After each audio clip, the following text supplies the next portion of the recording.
Designing a micro-coax cable isn't just about choosing a wire. At ultra-miniature scales, every design decision directly affects performance, reliability, and product lifespan.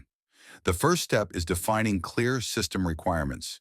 This includes data rate, impedance, flex life, operating environment, and physical space constraints.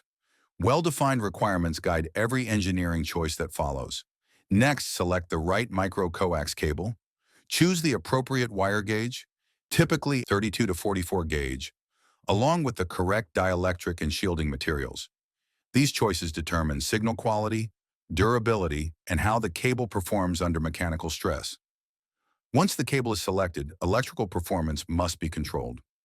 Maintaining consistent impedance through the cable, and especially at termination points, is critical.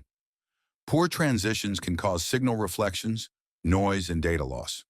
Mechanical reliability is equally important. Ultrafine conductors are sensitive to bending and strain.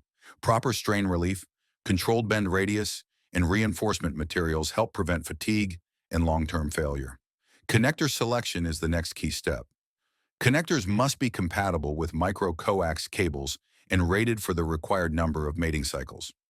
A well-designed connector interface ensures stable performance throughout the product's life. Finally, the design must be validated through testing. Electrical testing, flex testing, and environmental testing confirm the cable can withstand real-world conditions before deployment. At Midas Electronics, cable design is a disciplined engineering process, from requirements and material selection to precision manufacturing and validation. Because when systems get smaller, design precision matters more than ever. To submit a request, you can call us at 512-251-0389 or email us at esales@midaselectronics.com, or better still, visit our website at www.midaselectronics.com.